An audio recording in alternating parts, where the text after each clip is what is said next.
How is Wonder so far? Wonder of the Seas is fantastic. It has blown me away. I mean, I knew it was going to be in a new ship, exciting, all that. I get that. I was on Odyssey of the Seas not too long ago, and I was very impressed by Odyssey.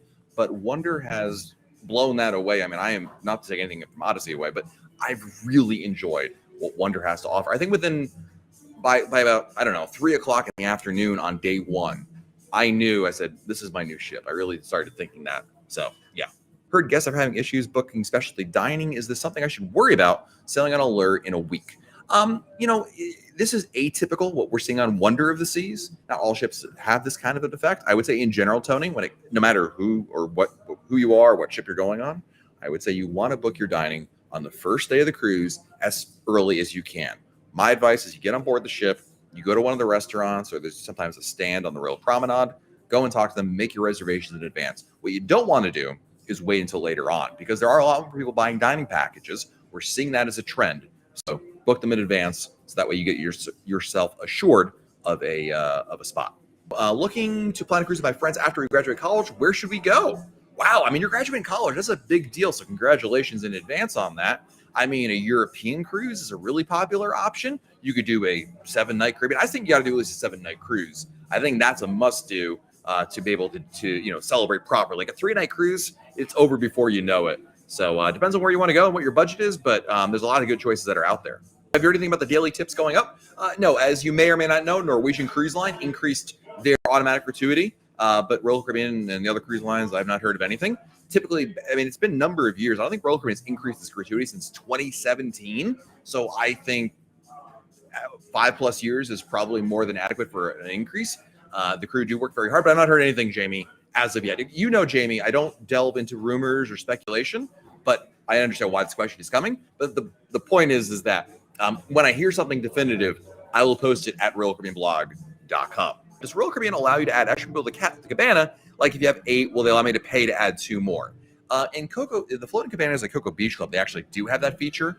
You have to pay for their admission into the beach club, but then do they go to the cabana? When it comes to the cabanas in general, and this is Matt's opinion now, sysadmin, in general, my experience, if you have like 1 or 2 extra people, they're not going to care too much, as long as you're not causing a ruckus or, being a problem, especially if you tip the cabana attendant like, hey, our friends are joining us here. Thanks for the great service today, I'm sure, that kind of thing. But if you have like 10 extra people or 5 extra people, then that's really too many, right? But 1 or 2, especially if some people are coming and going, maybe you have kids, it's been known to be overlooked. So what things should I make sure I do before boarding? I've already checked in. I have my at-home COVID test. I wonder in a few weeks. Great question. So you want to have, this is we could spend like a lot of time doing this, but obviously you want to have your documentation. Passports are important. Your printout of your COVID test is important. Your vaccine card you need to have the physical vaccine card. Those are the 3 most important things, right? Then you bring cash, credit cards, your passport. I think I mentioned that, but that's important as well. And then you want to basically make sure you do the online check-in, have your check-in time assigned already, do every single thing D-Streeter in the app. So upload a photo, add your credit card information, take a photo of your vaccine card. All of that work that you do now will save you time when you go to get on board the ship. So it really makes it faster. What new favorites have you tried at Mason Jar? It looks very bourbon-centric. Yeah, I'm not a bourbon guy. I didn't think so, but I love it. PB&J Old Fashioned J is Chef's Kiss. Wow, like just perfect. Really like that quite a bit. And they have a beer that's a Kentucky Bourbon Ale beer, and it's like 8.4% alcohol. It's wonderful. It is the bee's knees. So, do you think Royal Caribbean will implement a fuel surcharge at the high price we're all paying for now? Did they ever do that? They have done that. They had verbiage about that in the past, like back in the Bush administration days. But if memory serves me correctly, they added the verbiage they could, but they never actually did. It's still part of the verbiage, but who knows, Greg? So the answer to your question is it possible? Yes, it's in the realms of possibilities. Will they do it? Boy, do I have no idea. I know that everyone's freaking out about the oil prices today, but everyone was freaking out about a lot of other things just a couple weeks ago. The market is the market, and it tends to freak out about every little minor thing.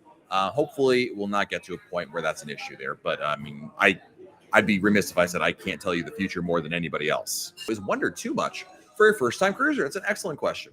No, I don't think so. I think I always recommend the Oasis class ships to first-time cruisers. I think variety is good. Having options is good. And there's a lot to do, obviously, on board. but it's designed for first-time cruisers because it's that easy to navigate. So no, it's the opposite. In fact, I would say a first-time cruiser shouldn't do a small. I know there's some people going to be angry at me at this.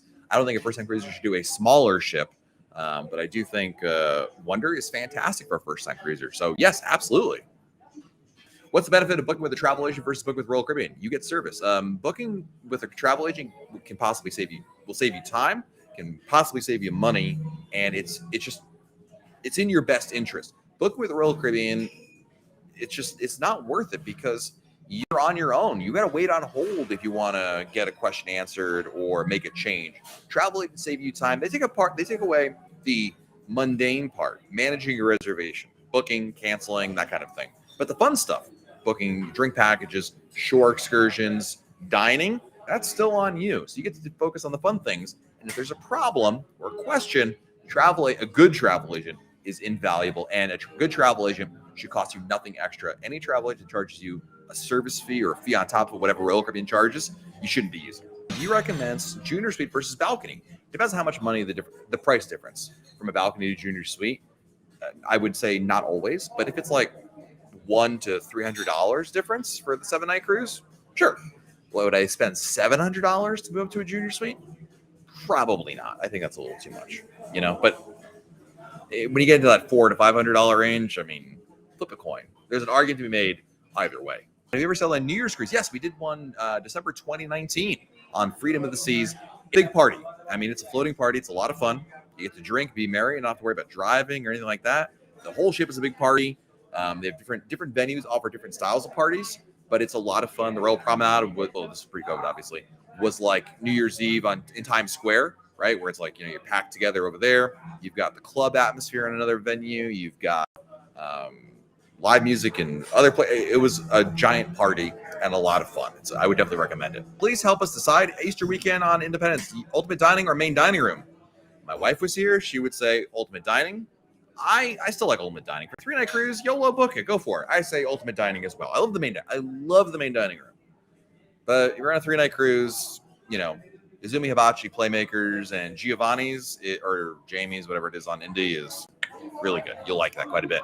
So we'll be back again next Monday right here on Wonder of the Seas, live on YouTube, to answer more of your cruise questions. You can always post your questions in the meantime on our message boards at royalcaribbeanblog.com. Have a great day, everybody. Stay safe out there. Do something fun. And we'll talk again very soon right here on YouTube. Good night, everybody.